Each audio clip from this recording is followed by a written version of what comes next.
Get a £5 free bet every week with Offer Club from William Hill. Simply stake a total of £20 or more across the week on pre-match football accumulators with 4 or more selections, and you'll get a £5 free bet on the Friday. Join William Hill Offer Club on mobile or online now.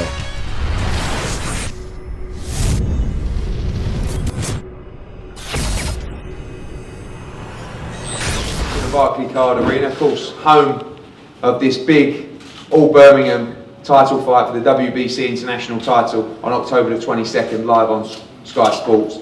A fight we've been waiting for a long time, and a fight that I'm delighted is finally over the line. Of course, former British European title challenger, world title challenger, Frankie Gavin, against former British Commonwealth WBC International champion, Sam Eggington. It's a great fight, and I think it's one that can really ignite the fight scene in Birmingham. As we can see by the turnout today, I think a lot of people are very excited about this fight, and this might be the first time press conference I might need some help or a piece of paper to go through all these fights, because our resident in-house matchmaker, John Pegg, has put about 12 title fights on this bill, and there's plenty more to come as well.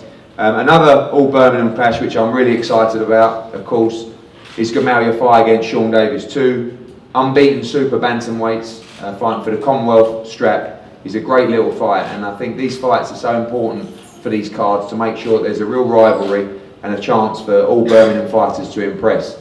Also on the top table, I'm delighted to welcome back to the scene after his loss to Matthew Macklin, who we're delighted to join us here today, is Brian Rose, who still has plenty to offer in the sport of boxing, and I'm pleased to see him fight in Birmingham for the first time under us. I know you've been wanting to fight here for a while now, and we'll hear from here shortly. Just to go through some other members of the table here today, of course, John Pegg, who likes to take a little bit of a backward seat, but I've got to tell you, he's really been behind pushing us to continuously come to Birmingham. He texts and emails me with fights every half an hour. Oh, these guys, we're not that expensive, and they love to fight, And in boxing, that's really refreshing to hear, because there's so many fighters that actually don't really want to fight. They just want to have easy wins. And really, that's pretty boring as far as I'm concerned, because I'm a fan just like you. And I think it's important for us to make real fights. And that's something that we're continuing to do on these cards, because these fighters here with us, and John Pegg's fighters, they're up for having real fights. And that's entertaining to the fans. So thanks, John, for all your help. Sean Davis, of course, we'll hear from you shortly. Jordan Cook, who is a young light welterweight fighting for the Midlands area title against Andy Keats. Jordan is a very, very good talent, big ticket seller as well. Looking forward to seeing him there. Loads of young fighters on the bill. Corey Gibbs, Lennox Clark, I think is a very, very exciting super middleweight. Ryan Kelly. A fight which was made yesterday, which again we're really excited about. I just told Frankie Gavin about, whose face lit up with excitement. Is Louis Norman, who we've seen in great fights against Charlie Edwards, against Lee Selby. He's going to be fighting Don Broadhurst for the English Super Flyweight Championship, which is a great fight. Of course, Don Broadhurst very popular around these parts as well. And although I'm not officially supposed to announce, because we're still waiting for final confirmation, I'm going to tell you anyway because I don't care. Craig Cunningham is all set to fight Anthony Ogogo for the WBC International Middleweight title, which is a great fight. Of course, Craig Cunningham, you all know from around these areas, very talented fighter. Anthony Ogogo, bronze medalist in the 2012 London Olympics. He's 11-0 as well, a big name and a massive opportunity for Craig Cunningham. If that fight doesn't get confirmed, then I'm sorry and you can all give me a slap, but I'm expecting 24 hours that fight's going to be a goer. Marcus French, of course, we're delighted to have him on the bill. Good news for Marcus French. O'Hara Davis, the current English lightweight champion, has agreed to vacate the title yesterday. We've put forward his fight with Robbie Barrett for the English lightweight title, and that's good to go on October the 22nd as well. So huge chance for Marcus French as well, and I'm very, very pleased. Joe Sheriff as well, welcome to the table. Matthew Macklin has been speaking very, very highly about you, and looking forward to seeing you on the bill as well. So enough from me, just for a moment anyway, and we're going to hear from a few of the lads. I'm going to start with Louis Norman. Louis Norman, take a mic, and you're one of those guys, Louis, that I was talking about before. Charlie Edwards, no problem. Lee Selby, no problem. Don Broadhurst in his back garden, no problem. another chance for you, English title on October 22nd. Yeah, basically I've just been training, sparring with top lads, Kai, James McDonald, Stewie Hall, Sean Davis. I literally spar everyone, and I'm just training just to get a fight basically. I don't want to say no to any fight. I want to look back at the end of my career and say, no, you know what, I fought everyone and I beat the best. So like I say, it's my time to get back on the title ladder. And Don's a brilliant fighter, but like I say, it's going to be a win for me. Obviously, talking about fighting the best, you have fought the best domestically. How much do you think you've improved against that opposition, and how confident are you going into the fight with Don Broadhurst? Oh, really confident. Like I say, no disrespect to Don Broadhurst because he's a very good fighter. I fought Don before and I got a draw, but that was my inexperience at the time. Like I say, I'm mixing it with quite a lot in sparring, and now I've moved up to super fly as well. I just want the opportunity to get them big fights. I'll fight anyone at super flyweight apart from KFI, and he knows that himself. Like I say, he's a very strong man. But like I say, I'll fight anyone at super flyweight. Good man. Craig, obviously waiting on final confirmation, but looking good, and a huge opportunity for you on October 22nd on Sky Sports. Yeah, huge opportunity, and obviously I said to John, one of the big fights, and obviously he's come through for us. So yeah, I can't wait for it now. Nothing to lose, so. Obviously, you know, you take part in prize fight, it didn't quite work out for you, but a good unbeaten run now for a long time, good spell. And against a Go-Go who hasn't really boxed at this level before, but obviously has talent. Yeah, massively talented. Look at his pedigree. You know, this is the pro game, and so I want to take it to him, and then we'll see what happens. Fred, you're an exciting young man. I remember your fight last time against Rooney. We was expecting that to go 10 good hard rounds, and it was all over in an instant. Big chance for you to win the English title on the 22nd. Yeah, very big chance. I'm just going to be ready for it.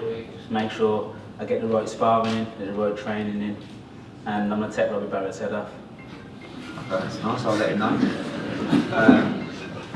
Have you got anything more aggressive to say on that, or are you happy with that? Everyone tells me you can really punch, and we saw that against Rooney. Is it another Frenchie KO on the 22nd? Just don't go for a drink, you know what I mean? When I'm fighting, just don't go for a drink. Sit there and watch every minute of it and look to take his head off, as I says. Okay, lovely, we'll pass that on. Corey, another opportunity for you fighting on the bill. How important is it for you, the young blood of Birmingham, to get on shows like this as well? Yeah, that's what I've been pushing for, to get on big shows. That's what John's been pushing me for, to get on big shows. I boxed on one last year, and it was a great opportunity for me, and I'm just going to put on a good performance this time again. Lennox, not so much the young blood, but I think yourself ready for a big fight now. You know, the disappointment of the withdrawal last time, and John Pegg's pushing me and telling me that you're ready to fight anyone now on the 22nd, if we can make that happen as well. Yourself in, I think, the 46th title fight on the 9th. Yeah, I was happy to be able to get a packed card, full of talent. I was out on it last year, 9th of May. I didn't perform, so now it's my time to showcase my skills and show everyone what I can do come the 22nd. Thank you. Joe, pass that down. Obviously underrepresented by Matthew Macklin, and I think if that guy's saying a lot about you, then you've got to be a good talent. I haven't seen you then. Looking forward to being on a big show, and I'm looking forward to watching you on the 22nd. Yeah, definitely. I mean, you know, it's a great opportunity. It's always what I've wanted since I've turned pro. You know, I've been boxing on smaller shows now, and I think, you know, give the opportunity, I'll take it with both hands and show everyone, you know, especially in middleweight, what I'm about, and coming down to super middleweight as well. You know, it's an exciting opportunity, and yeah, I'm going to bring something new to the division. Well, I might just well put you in with Lennox. We've already spoken about that. Ryan, again, young blood on the card, and a good chance for you to fight in a big arena on a big stage. Yeah, I'd just like to say thanks again for the opportunity. Looking to showcase my skills again. Bring my army of fans. You know, thanks to them for buying tickets, and yeah, training's gone great. Looking forward to it. I'm gonna see you on the 22nd. Good man. Jordan, seen you box a couple of times now, very impressed again, big support for you as well. And now moving up, Andy Keats, a good solid test now for your first title. Yeah, thanks for the opportunity Eddie, to box on the show. Really can't wait for this fight. It's come at a great stage in my career. It's going to be my 10th fight. I'm actually stepping up from lightweight to light welter for this fight. You know, Keats is a tough man. He's fought at the English level twice before. He got stopped by O'Hara Davis and lost by Kevin Hooper by a point as well. So he's mixed in good company, but all that's irrelevant come fight night. You know, this is my time to shine. It's my time, you know, to put my mark on the Midland scene and, you know, win this bout. And then I'm not looking past Andy Keats, but he hasn't even bothered to turn up today. I was going to give him a little bit of shit, but he's getting knocked out on the 22nd of October. He's, you know, he is a tough guy, but it's easy work for me. It really is. And if he come fight night, he won't hear the final bell. Oh, it's easy to say that now, he ain't turned up. Brian, obviously welcome back. I know, you know, we've talked about getting you on these Birmingham cards, of course. Born here, I believe. If not, you are now. Congratulations. Yeah, not many people know that. Exactly, and I know you're excited to box in Birmingham and excited to get back in the ring. Yeah, I'm excited. My family are excited about me fighting in Birmingham. I've had 33, 34 pro fights now and never fought in my hometown. You know, I'm a die-hard Birmingham City fan. Not many people know because I've gone down that route of supporting Blackpool and selling tickets. So I am from Blackpool and was brought up in Blackpool. And my heart's in Blackpool, but my heart's also here because all my family live in Birmingham. So I'm looking forward to the 22nd of October, getting back to winning ways, and then after that I'll fight absolutely anyone. Obviously mixed at great level, Andrade, Matthew Macklin had two great fights, one great fight with Carson Jones getting a win. Back down, as Matthew tells me, looking to move back down to light middleweight again now. What's the reasons behind that? I reigned at light middleweight. You know, I was #1 in Great Britain. Got myself into a managed position for a world title, fought for the WBO world title in New York. Why not? You know, there's reasons behind the reasons I moved up was because I was doing a lot of weights. So I've stopped doing the weights now. I'm doing more of the strength conditioning side of things, and I think I can get back to the top at light middle. I really do. I'm always an exciting fight, so there's no reason for me not to get to the top. You know. Always an exciting fights, and I believe I've still got the engine, I've still got what it takes to get to the top. Look forward to seeing you back on the bill, mate. Pleasure as always. Young Sean Davis, this is a huge opportunity for you. I wanted to make this fight, of course, two fighters from Birmingham, Commonwealth Super Bantamweight title on the line. Gamal Yafai, we know all about, coming off some great wins, especially against Josh Wale last time out, but a huge opportunity for you. Yeah, massive opportunity. Thanks for getting me on. This is what boxing's all about. We want to see the two best fight each other, and I believe I'm one of the best super bantamweights. So it's my time. I know you sparred with Gamal a lot. I was speaking to Scott Quigg as well. I know you sparred with him as well, and sparred with a lot of these guys. You obviously feel like you're at their level and ready to take this title. Yeah, I've had 10 pro fights. It's not a lot, but I know I'm up there. I know with the skills I can bring, I can do this. And you know, I can perform at that level. A big support for you as well. Yeah, ticket to flying out. I needed to speak to you because we're running out of some. That's so never a problem. Yeah, I've got some in the bag. So good. Yeah, but you know, Gamal, quality fighter, but I'm ready, more than ready. Gamal, you've had a great education now, fighting in your first local derby, which I think is important for everyone's progression. And although a big favourite against Sean Davis, you know you sparred him and you know that it's a real test for you. Yeah, of course, sparring. I'm not the best of sparring, so but I'm getting better with each fight now. I feel like I'm improving, I'm getting experience, and I think I've got the talent, it's just the experience, like I say. So I'm getting better, and I'll just show that on October 22nd. Obviously, a great win for you against Josh Wale last time out. He's a very tough man, but going to 12 rounds, winning virtually every round was a great learning fight for you in Leeds. Yeah, of course. We didn't want to. I didn't really want to, because obviously it's his first 12 rounder, so you don't want to go all out. So we took our time and just used my skills really. I didn't really go in for a fight, but it was good to get the 12 rounds. Thanks, man. Looking forward to that Commonwealth Super Bantamweight title, Gamal Yafai against Sean Davis. Peggy, I'm going to bring you in. Obviously, going to be a busy night for you. as always, but good to be back in Birmingham at the BoxNation Arena, and some huge fights for your boys, and obviously particularly Sam Eggington. Yeah, it's great that you've come back, and we've tried to respond by, when you offer fights, you know that you offer it once and we say yeah. You know, you offer it, our lads take it, it's as simple as that. In our gym, that's how we look at it. We've had people say, oh well, you might lose that fight, and we just turn around and say, well, that's not a reason not to take a fight. You know what I mean? It's about what you can get if you win the fight, and we don't just say it, we lead by example. We're looking at the fights on the night, we're happy to, all of them, we're confident that we're going to do what we need to do.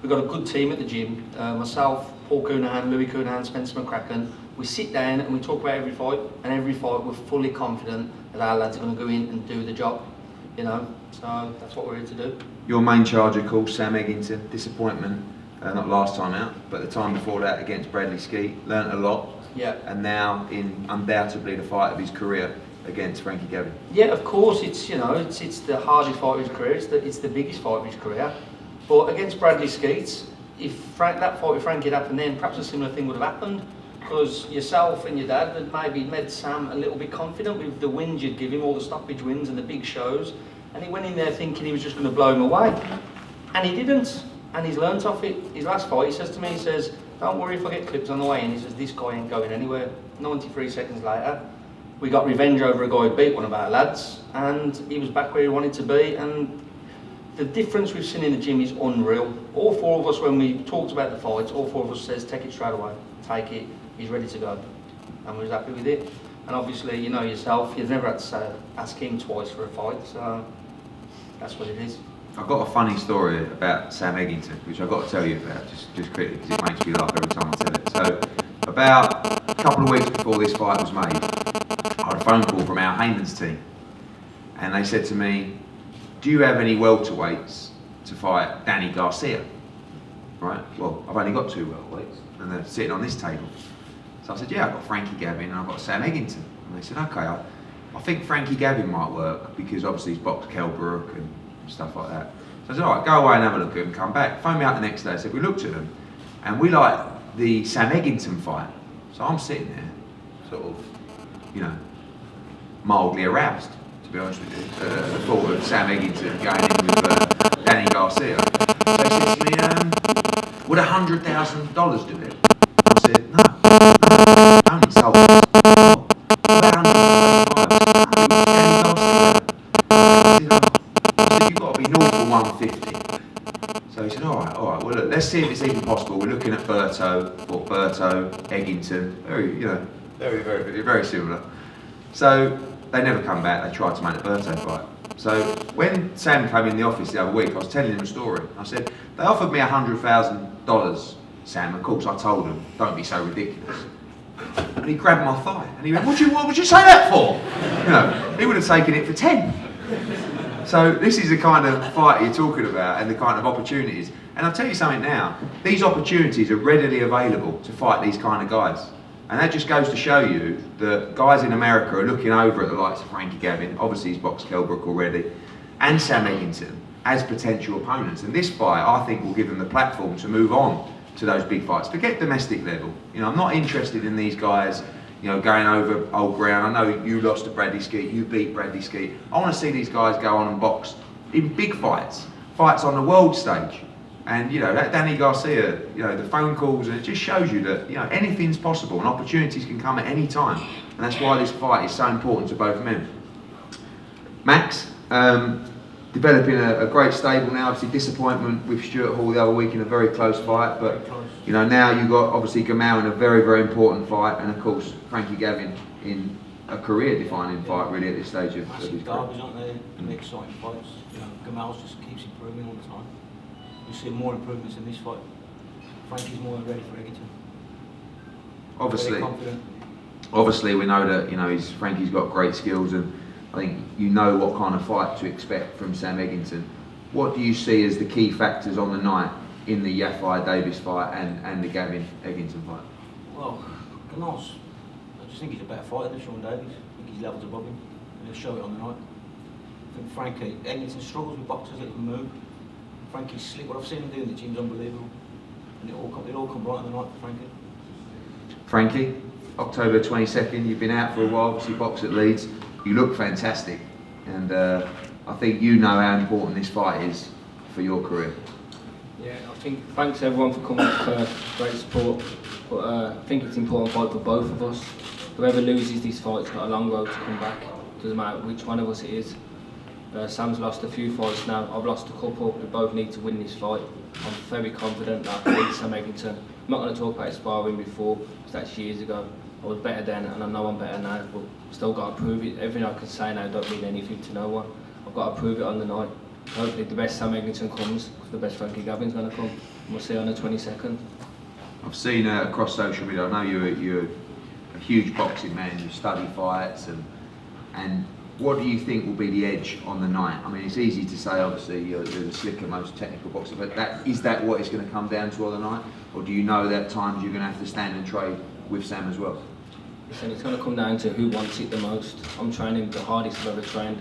I'm a different fighter now. I'm nastier than I've ever been. I'm throwing more shots than I've ever thrown. I know I'm going to get tucked into deep waters in this fight. I know I'm going to come out swimming. And finally, this fight, as I said, absolutely must win for the career of Frankie Gavin. Most definitely, I need to win this fight. I need to win every fight. That's how I think. I know I've lost to Cal Brook, had a close fight with Leonard Bundu. This is a completely different level to them. And I'm sure I'm levels above this level, but like I said, talk's cheap. Sam, we know this is a fight you've wanted for a long time, and big hunger now ahead of October 22nd. Again, for you, in a must-win fight as well. Yeah, no doubt. I mean, obviously, like Frankie said, you have to win every fight. You want to win every fight, but I think Frankie's took a back step. To be fair, in this press conference, he has a lot to say in every other interview, but you know, in a press conference, you don't get that loud. But I've heard a few personal comments that he's dished out, and you know, I don't mind people. The last show when we boxed in Leeds, you said just in general that you think Sam's a bit dim and a bit dumb. That's exactly what you said. And I had a few people ring me up and tell me about that. But look, like I say, a few little comments have been gone about. I don't really mind the comments about the boxing because, like I said to John the other day, if I was a carpenter, people would moan about how I hang doors. So, you know, but the personal comments, I don't think there's a need for, and I think, you know, they've pushed me on, they've drove me to, you know, train harder, and you know, I'm going to win this fight. I mean, the bouts are nice, and obviously Eddie's talking about the big fights, so it's all great. But you know, my main goal is to beat Frankie Gavin, and that's what I'm going to do. Obviously, similar styles to Ski. Where did you feel you come short in that fight leading in? Like John said, I think I just got a bit big for my boots, and I felt that way going into the ring. I mean, I was strolling into the ring like, you know, I owned the arena, and I didn't. So, you know, and from that fight, I mean, me and John had a few speaks. We spoke with the team, and you know, I've definitely, you know, my mindset's completely different to the last fight. I mean, I've got no bouts. I'm not a champion of anything. I'm just coming into the ring to win the fight, and that's what I'm going to do. Just like the days when I fought Denton Vassell and people thought I was going to lose, and in the Shane Singleton fight, and you know, things like that. I had nothing to gain off them fights. I just needed to win the fights, and that's exactly the mindset I've gone back to. Do you feel that, you know, the old Sam Eggington, which was an absolutely, I will not be denied Sam Eggington, wasn't quite there in the Skeet fight? Yeah, I think I was losing it for a while. I mean, even the Glenn Foot fight, I mean, it was a good fight, it was a really good performance, but you know, I didn't really push the stoppage. I mean, the referee stopped it on the cut. I mean, I think I could have, you know, if I'd have fought Glenn Foot at the stage and I fought Denton Vassell, I think I would have stopped Glenn Foot much earlier. But my mindset's just been, you know, going more, I felt a bit more special every title I won, I suppose. So we've got none of that now, and you know, I'm back to my basics. So you know, they call me the savage for a reason, and I'm going back to that. Finally, if you don't win on October 22nd, it is the end of the big time boxing for Sam Eggington, certainly for a while. Yeah, so, like definitely a long road left. And like you say, you've had big phone calls for fights here and there, so you know, they help, they drive me on. So you know, I've got a lot to fight for, and but I'm confident anyway. I mean, I don't worry about, you know, big time boxing in the future, because I'm pretty sure that I'm going to win this fight. I'm training hard, and you know, as long this fight goes the way I'm planning to go, you know, I've got no problem. So I don't really think about the future, because it's this fight, the one that matters at the moment. Finally, predictions from both teams. John? How does the fight end on October 22nd? Sam's hand being raised in a savage fight. You ain't seen what we've been. Well, no, actually, you have seen. You've seen one of his spars, and you've seen what he's about. He's a different kid to the skeet fight. He's learned, and you've seen what he's doing, and I'm seeing a lot worse than that. He's getting nasty with sparring partners. He's broke eye sockets, cut people, knocked them out. It's going to be a savage ending with his hand being raised. Does it go 12 rounds? No. Thanks, John. Max, prediction for the fight? You're going to get boxed to a standstill, Eggington. You're going to get played with. Frankie, can you do it inside the distance? I will do it inside the distance, sorry. But yeah, I'll definitely beat him 100%. There's levels to boxing and I'm levels above him. I'll be catching him all night. The thing with me, Sam doesn't know if he can hit me. When we used to spar, he hardly ever hit me. I used to hit him at will, and it'll be the same again on the 22nd. Sam, KO victory? KO victory, all night long. It won't go. Yeah, it for won't me. go far. Frankie, you couldn't punch yourself away through a wet paper bag, mate. You know what I mean? You couldn't. Yeah. Do you know what I mean? Let's not talk daft. You might be able to. Bigger KO percentage than you ever know. Yeah, but against who? You've got the same people, but Against better people than you. Latvians. Better people than you. Who? But we're talking about the past. Let's go back to the skeet fight. That's recent. Same old. Yeah, you got beat. I beat you. Yeah. So we'll see then on the night. And if that's what you're going off, I hope that's what you're going off. I'm going off that. Okay then. Yeah, sweet. We'll see on the night. We'll see. But I'm going to win, and it won't go to 12 rounds. Whoa. I love these. I can't wait. Quite a few more fights to build. Don't ask me how I'm going to do it or where we're going to put them. We're going to start at about 11:30 in the morning, I think, on October the 22nd. And by the time John Pegg's finished, I think we'll all be skinned. But who cares? It's going to be a great night. We're going to see loads of great fights. And hopefully you guys will come out. Tickets are already flying. I've got to say, thanks so much to the fighters on the card. You know, in the past of Birmingham events, the box office has done okay. But the fighters have sold so many tickets, and you guys going out and knocking these tickets out is what makes the great atmospheres on the show. And you're a credit to yourselves for taking these fights, from driving support. Make sure everybody spreads the word. This is a great card for Birmingham boxing, and that's what we're trying to do here. This is, I think, our 4th show now in Birmingham. John, is that right? And you know, this is an important show. Now we have a main event with 2 Birmingham fighters in a very important fight for their career and a big fight on Sky Sports. So we're going to do head-to-heads here for Gamal and Sean, and of course Frankie and Sam, and all the guys are available on one-on-ones. Stay tuned for Fight Week information, and we'll see you on October 22nd. Thank you very much.